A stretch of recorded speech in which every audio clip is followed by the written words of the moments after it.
Hey, this is Cassidy Paris, and this is We Go to 11. Rock and roll. Why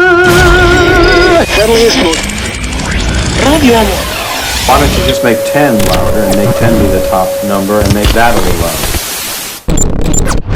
louder? These go to 11.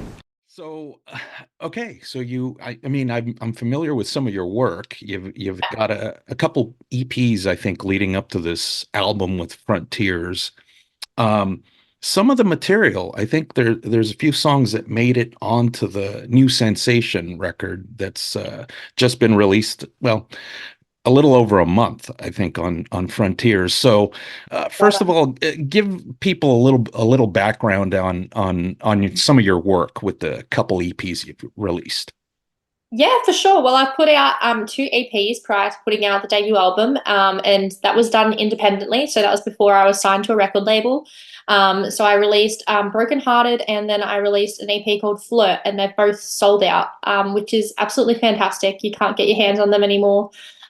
Which is just, very, very flattering as a young artist. Like I just turned 21 very recently, and to have both the EPs sold out and to have put out a debut record with a record company that really believes in me. It makes me feel really excited for the future, and I've been able to do a lot of stuff in like IE touring and things like that since then. So it's really opened doors for me as an artist, and it's been like a crazy journey so far, and I can't wait to continue writing and putting out material for people to listen to. Right. And initially, how I got turned on to your music was the Paul Lane connection, Yeah. and been a fan of that guy's work for a bit. So obviously, when I heard the name on there, I'm like, maybe I should check this out. And I was one Yeah. of the fortunate folks that got a chance to grab those EPs before, like you said, they sold out. But if you want to give us a little bit of the backstory on how you met Paul and the extent of his involvement with some of the songs and stuff like that. Yeah, of course. Well, to say that Paul is a mentor would be kind of rubbing him a little bit, because he's been so much more than that to me. He's been a really, really good friend, and that's something that, when you work with people, there are some people that you have really close relationships with, and I've had a really close relationship with Paul since I was like, 11 years old or something like that. My dad's band backed him when he came out to Australia to do some solo shows, and I kind of had expressed to my dad that I wanted to start out in the industry, and like, how do I go about this? And he said, maybe have a discussion to Paul. Like we knew how much of a heavyweight Paul was in the industry, and he's done so much, from Danger Danger to now doing the Defiance, and everything he touches turns to gold. So we were really excited when Paul kind of said that he would take me under his wing and mentor me. And like I said, saying that he's just a mentor to me wouldn't be enough, because Paul's, he's schooled me and educated me in so many other ways. Like in the industry, he's obviously, seen the industry a lot more than I have in his, years that he's experienced it. And it's been really great to kind of, bounce back and forth with someone that is such a heavyweight in the industry, both lyrically, melodically, and musically, and then obviously on a personal level as well, with little bits and pieces that he knows more than my dad and I. So it's been great to kind of have that friendship fostered from such a young age. Right. And he's got quite the connection with Frontiers. I know you were talking about the Defiance, his work with that band, Danger Danger. I mean, lots of great melodic hard rock stuff. He also sang background vocals on some of the tunes I probably Yeah. throughout the record, I would imagine, right? So Yeah. when it came down to deciding, what made the record, how did the songs that had been previously recorded make the cut? Yeah, well, I think that was something that was a decision that both like myself and Frontiers had a part in in playing, because I felt very passionately about having songs such as Stand and Like I Never Loved You, and like the reimagined version of Walking on Fire. The first version that came out of Walking on Fire, well, firstly, actually, Walking on Fire was supposed to be my second single independently that I was going to release, and it was supposed to be a ballad. And then when we sat down to write it, Paul and I looked at each other and we were like, "This is not supposed to be a ballad. Like, I don't think that that's what this is." And it didn't feel like that. And then it kind of had more of like a poppy feel to it. And then when it came down to putting out the debut record, we were going through demos. We were going through, because we demo all the time, as well as most songwriters and singers do. Going through demos, we're going through independent releases, and I was like, this is too good not to put on the record, but it needs to be shown in a different way to the audience. And so that's why the reimagined version of Walking on Fire kind of had the re-released through a single prior to the album being released. And I was really happy about the response, because people loved it, and it's such a crowd favorite now, and I'm loving that about it. But yeah, I think that they all deserve to be on there, because it's a debut release at the end of the day, and I hadn't put out a full length album, and that's something that people were asking for a long time, and I think it would have been wrong to just chuck a bunch of new releases on there with no build up to kind of how I got to this point. So it was kind of important for me to do that, for sure.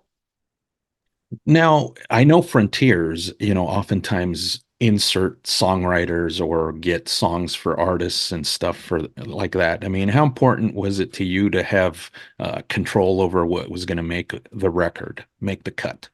It was definitely really important for me. I feel very lucky as well, just in the way that I kind of have a relationship with Frontiers, and they have been so lovely about respecting my vision for what the band and I wanted to do with the album, and how we wanted to kind of execute it to the fans, and what songs we kind of really felt passionately about being on there, and how we wanted to, write titles, like little things that, it just kind of give you a bit more of control when you're, working with a record label. Frontiers were fantastic in doing, and like I got to name the album, and a lot of the time that doesn't really happen for artists these days when they're signed to a record label.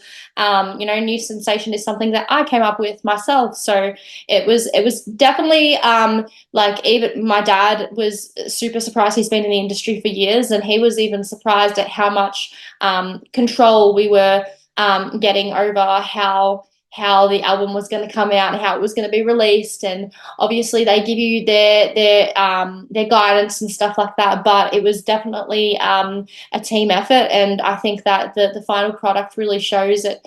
It feels very personal, and I think when you listen to the album back to front, you can really hear it. Yeah, I mean, it's a solid record, like you said, top to bottom. Bringing in a new producer, because again, Paul Lane had been instrumental in Yeah, production and stuff. He did record, I believe, the music, the yeah. instrumentation and stuff, and the vocals and whatnot.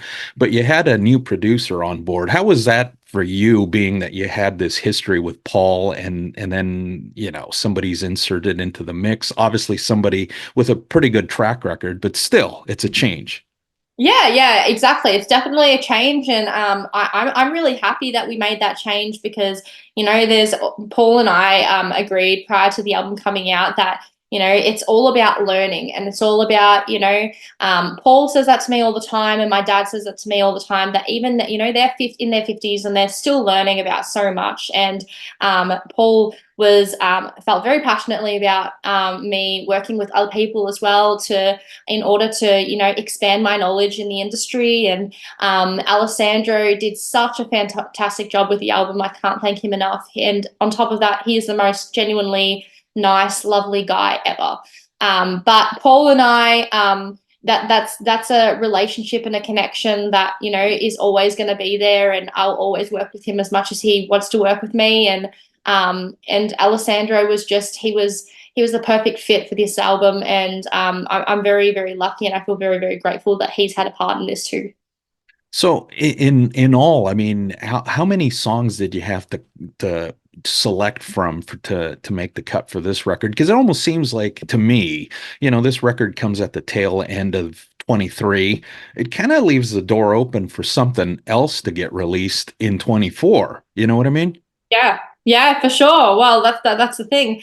We never stop with writing and recording. So, my guitarist and I were actually explaining on an interview yesterday that, like, literally, basically, the minute we got off the plane from the UK tour and the album was out, we started writing, recording, demoing, doing all that jazz. And I think that's exactly the cycle that you kind of want to be in. You want to feel passionate about what you're doing, and you want to feel really motivated and excited. And after the album had come out, I was like, I really want to make whatever we do, whether it be a sophomore record or it be like an EP or it be a single, I just want to make it just to, like kind of live up to the expectation of the first album. And like I said, it's all learning for us. So as much as we can possibly write and be in the studio, and I'm very lucky because my dad being a musician as well, obviously he had a home studio built when we built this house, so that's really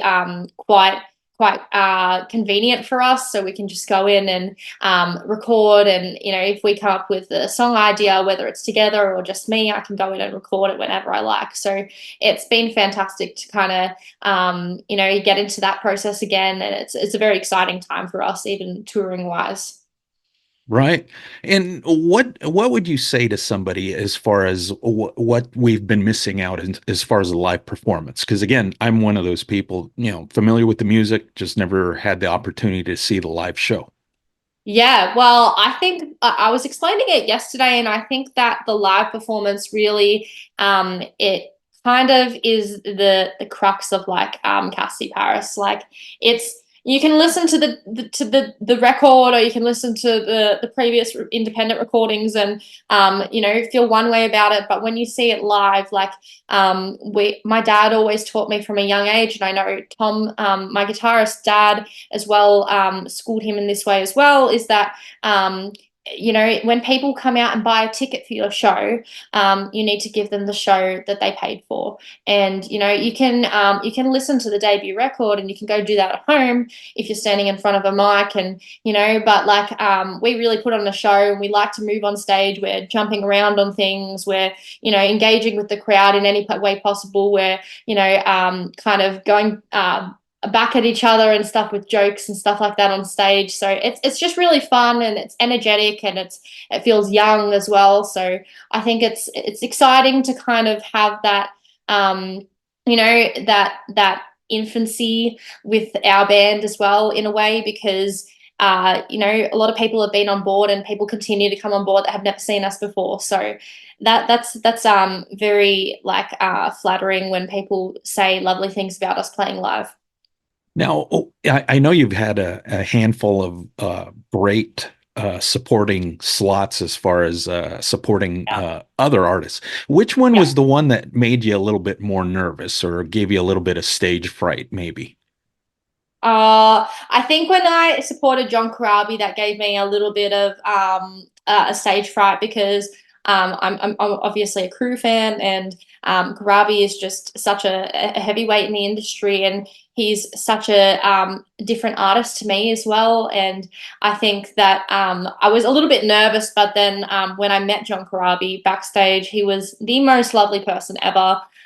He talked about his experiences in the music industry, and it just put my mind at ease. But you know what? Like, I think like I've been doing this for a little while now, getting up on that stage, and the stage kind of feels like home. So I don't know if I was as much nervous, but more so, it's just it's always a little bit. I can't really explain it, but it's interesting. It's an interesting feeling getting on stage with one of your idols that you've kind of always looked up to before meeting them for the first time and stuff like that.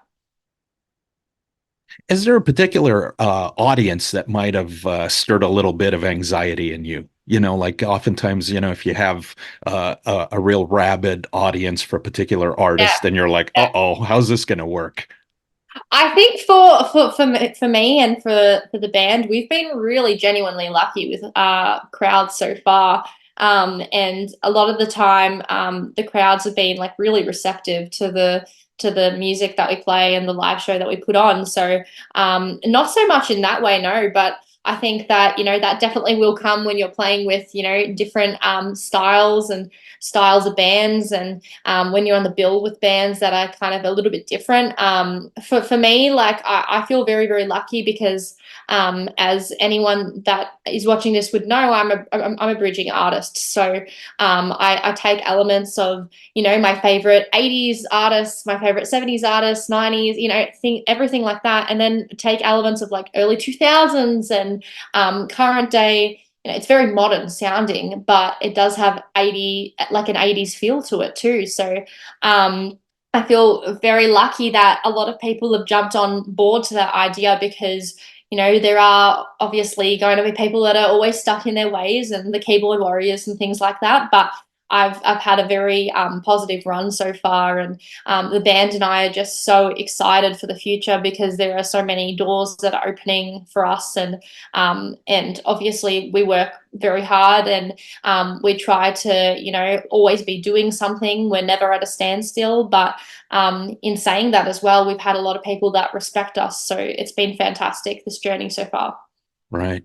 Well, I got a couple more questions, and I'll cut you loose. Thank you so much for doing No this. problem. Now you've No got a problem. couple videos. One for "Here I Am" and "Danger," right? Is there Yeah. going to be more videos? Is there going to be another video, or did I miss maybe a video? I don't know. I mean, but I No, know there's at least to two. be announced. Yeah, yeah. Okay. There will be definitely something else.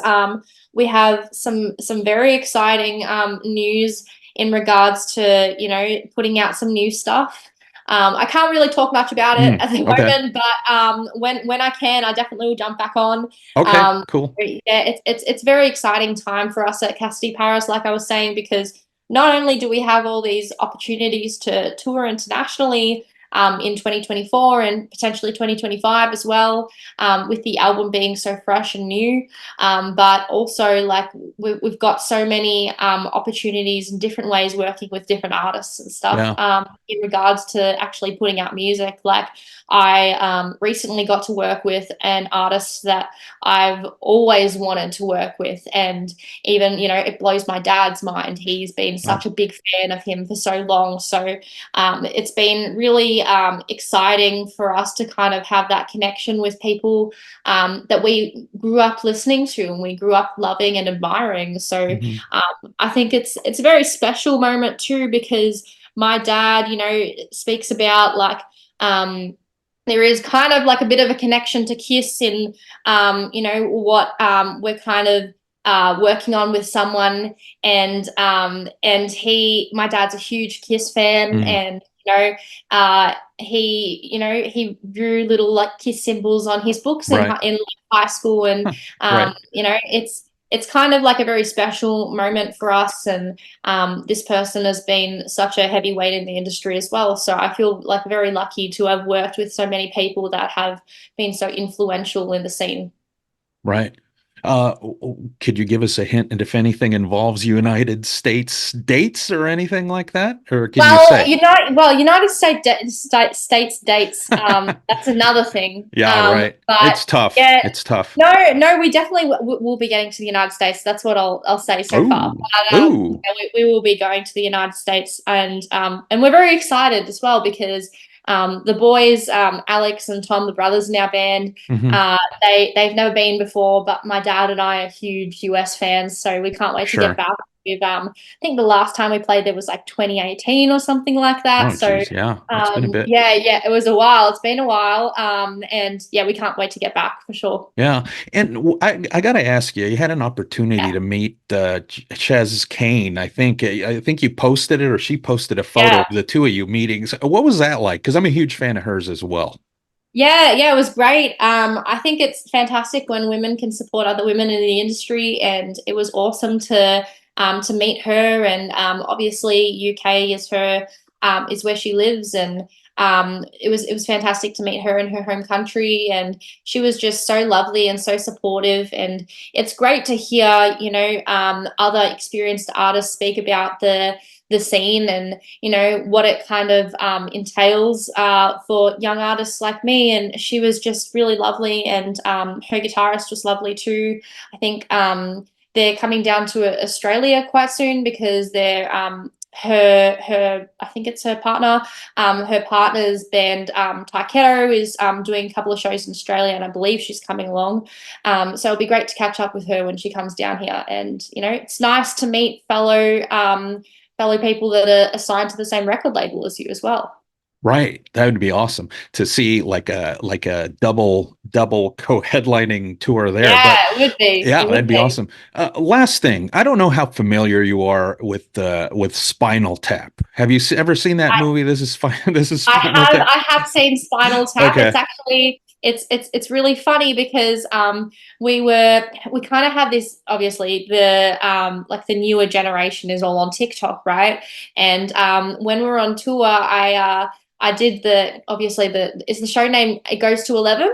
Yeah.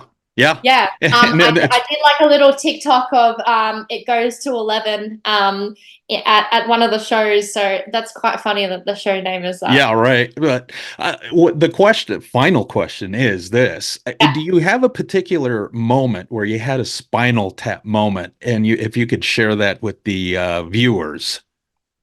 Anything Spinal come to Tap. mind? You know what? On tour, every moment is a Spinal Tap moment. Well, obviously we toured with my dad's band. We Could Smile last year when we went to the UK, and the singer of that band, like, he is just absolutely hilarious. And I think someone left something in the van, and he was just the way he responded to it was just such a Spinal Tap moment. I can't really explain it, because it's just, it was funny at the time, but it kind of feels like Spinal Tap, and it's something that is kind of an inside joke with the band now, and it kind of feels like a bit of a Spinal Tap moment. But we're always quoting Spinal Tap, like, constantly, not only in our household, but like on tour, we're always quoting Spinal Tap where we can. But I just think it's hilarious. Like, my dad and I constantly talk about where they get stuck in those little oh, what are The they called? pods, the Yeah, pods. the pods. It's just, Right. oh, that I was in tears the first time I watched that. It was so funny. Hey, Cassidy, it was a blast. We love the Thank you. record and look forward to Thanks. another video. Hopefully, a big announcement, maybe some more return to the United States. That'd be awesome too. There will Uh, be. Yeah. yeah. Thank you so much, Fantastic. Cassidy. It was a blast. We'll get you guys a link and hope to Thank talk you. again soon somewhere down the road. For sure. For sure. Let us know, and we'll hop